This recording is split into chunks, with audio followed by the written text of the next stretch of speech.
Hey everybody! Well, it's WrestleMania season. WrestleMania is coming up this Sunday, so I thought I'd come on here and give you my predictions for the matches that are going to be taking place. So let's get right down to it. Opening up, we've got US Championship, Kalisto defending against Ryback. It's kind of a shame the US title... I think when they put it on John Cena, they really thought it was going to elevate it, but as soon as he lost it, right back down it went. This is a tough one just because there's no real build-up. I mean, yes, they've had the whole thing of Ryback, hounding Kalisto and all that, but at the end of the day, neither one of them are really getting any kind of decent push. This one, I think I'm going to go with Kalisto. I don't have a major reason why, other than just seems that Kalisto is a fitting choice. I just don't see them putting the U.S. title on Ryback at this time. Could easily be wrong. Really, there's nothing with this match. So, moving on. Team Total Divas versus Team Bad and Blonde. Here we have example of how the Divas Revolution is really following through well. It's the Divas we don't care about and the Divas on the TV show that we don't care about.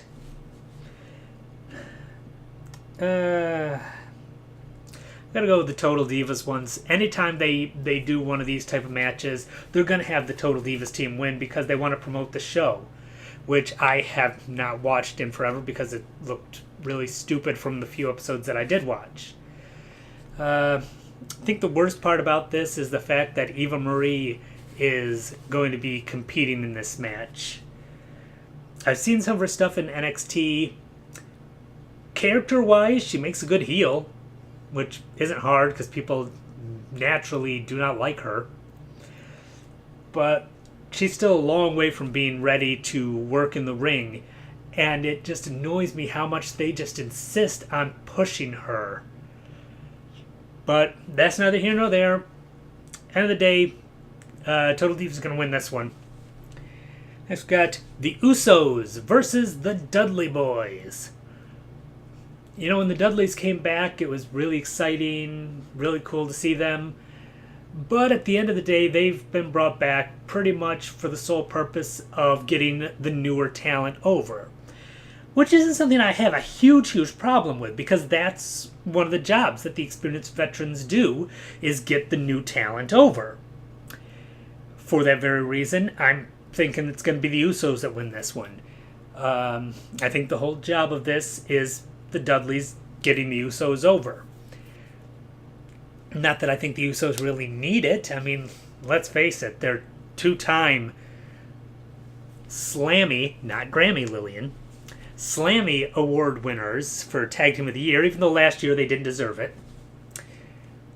They're probably one of the most over teams in the tag division, although admittedly there's not really much of a tag division to work with, but yeah, Usos easily.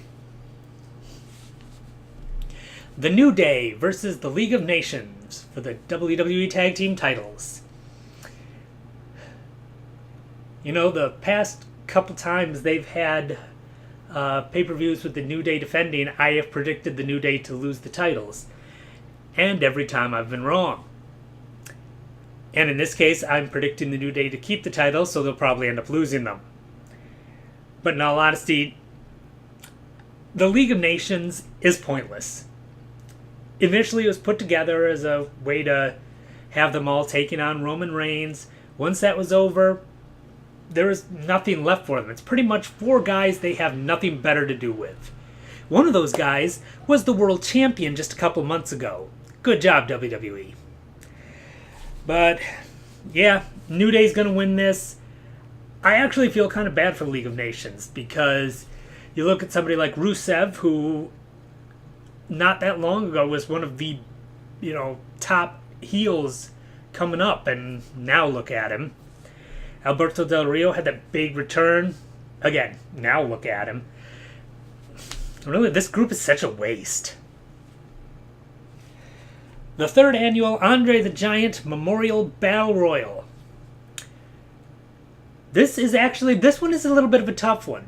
Just because the people they've announced are all like lower mid-carders and people going nowhere. The biggest names in it are Big Show and Kane. Now, last time I looked, which admittedly was a couple days ago, there were only 4 spots left. It's very possible that one of those 4 spots will go to a surprise entrant, and it'll be this huge surprise, and that person will win. Maybe somebody coming back from injury. There's certainly plenty of people that could fit. Of the people that are in it, I'd have to go with either Big Show or Kane. They're the only really legitimate stars in the match. But I'm really hoping that it's going to end up being somebody that has not yet been announced. Maybe somebody coming up from NXT. Trying to think who there is on NXT that looks like they're on their way up. Maybe Samoa Joe. If Samoa Joe were to appear in this, I would predict him to win it. But, again, we'll have to see when it actually comes. With the names that are currently in there, I'm predicting either Big Show to get a second win or Kane. AJ Styles versus Chris Jericho. This feud has done nothing for me. And it's a shame because their matches have been good. They're both capable of great stuff. I think part of the problem is it's dragged too long. They had their match the night after the Rumble. They then had their what should have been the rubber match at Fastlane. Yeah, Fastlane. And that should have been it. There was a great series of matches. They should have ended it there. But they kept it going. And I think they've dragged it out too long. I really just am not interested in this match. And it's a shame, because I'm sure they'll put on a good match. But I just don't care. AJ Styles is going to get the win. Jericho's another one that's in that position of getting the younger talent over. I remember he did it a few years ago with Fandango. Let's face it, though, there's quite a difference between Fandango and AJ Styles. But yeah, AJ's going to get the win. Hopefully, this will end it. Hopefully, they are not going to continue to drag this story out. It's run its course well beyond. And they need to just give AJ the win and end it there. Alright, we've got the Intercontinental Championship ladder match. This is almost starting to become a bit of a tradition in itself. Last year's Intercontinental title match was in a multi-man ladder match. But we got the champion Kevin Owens taking on Sami Zayn, Dolph Ziggler, Zack Ryder, Sin Cara, The Miz, and Stardust. A lot of these guys are in this match for the purpose of either getting them on the card or because they're expected to do some type of really cool spot in the match. Miz is one of those guys that just got it to get on the card. Same with Stardust. Sin Cara, I think, will potentially put out some type of cool spot. Dolph can always be, relied on to put out a great spot. Zack Ryder, I don't know why he's in this match. I have nothing against Zack Ryder. I actually was right up with everybody else when he had his YouTube show and really had that following building up. But at this point, there is no point in him even being in here.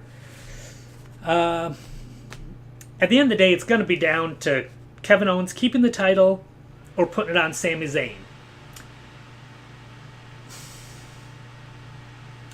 I got to go with Kevin. I would like to see Sami Zayn get the title. I think it would be pretty cool, but with him being very new to the main roster, not that that matters half the time, and I think it's going to be Kevin. I think Kevin's going to successfully retain the title and hopefully continue on maybe a one-on-one feud between Kevin and Sami.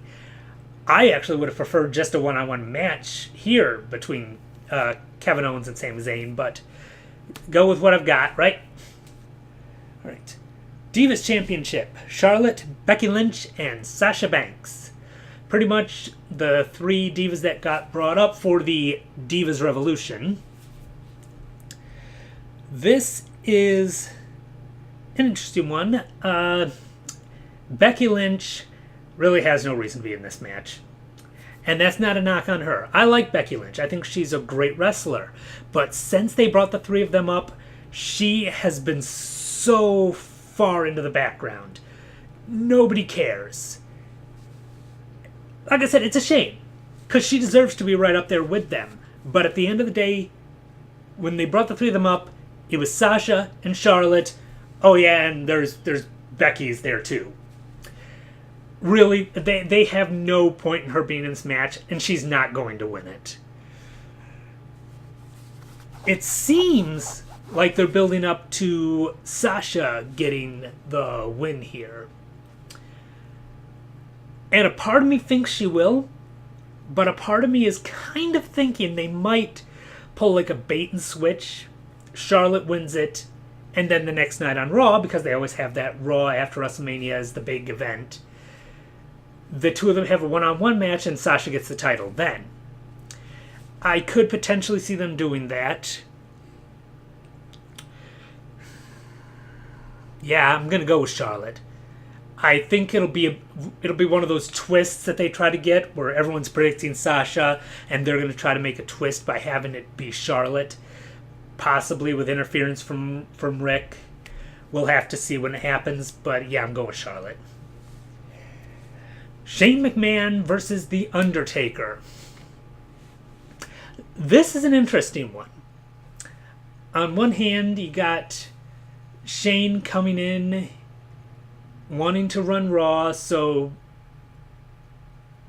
really that doesn't make a huge difference, because even if he wins and gets control of Raw, who's to say how long that'll last? I mean, I remember in 1999, Undertaker and Steve Austin had a match, and when the match was over, the stipulation said Vince McMahon could never appear on WWE TV again. Funny that I seem to recall seeing him a lot since then. Undertaker, the rumors are that this is going to be his last WrestleMania, with the stipulation being that he has to leave if he loses. I could see them going with that. Although, while I like Shane always can be counted on to have a fun match. Shane being the one to end The Undertaker's career. Not really sure how much I like that. I am thinking I'm going to go with Shane. I don't think it's going to be just a clean win. There'll probably be a lot of interference from Vince, Steph. I do potentially see it being a unclean finish, which is going to make it even worse that it's Undertaker's last match.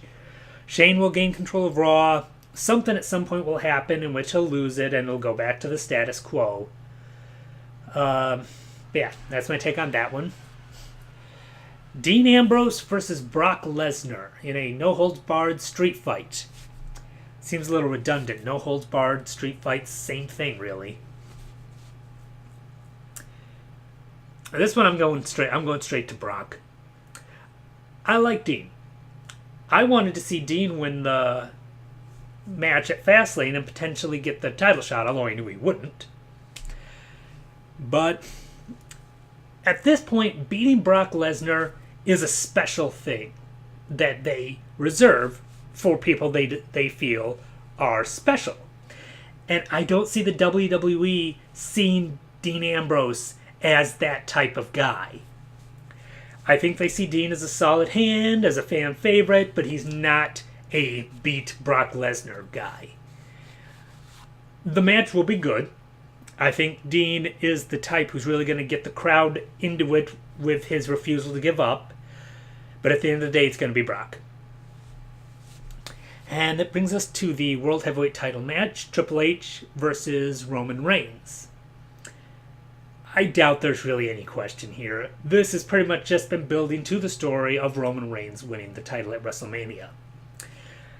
I do think it would be funny if they pulled like the ultimate swerve and had Triple H keep the title, but it's not going to happen. Roman's going to do it. There'll probably be interference from Steph. They might have Vince involved.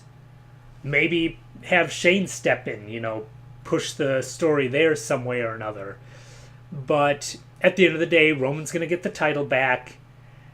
And it's really, there's like no drama to this match whatsoever. And that's it. That's all the matches that we've got going on at WrestleMania. It's going to be a potentially fun show. I mean, I don't think it's going to be a barn burner. I don't think it's going to be the worst WrestleMania of all time, by far. But it's certainly not going to be special. But that's all I've got for you here. So, until next time.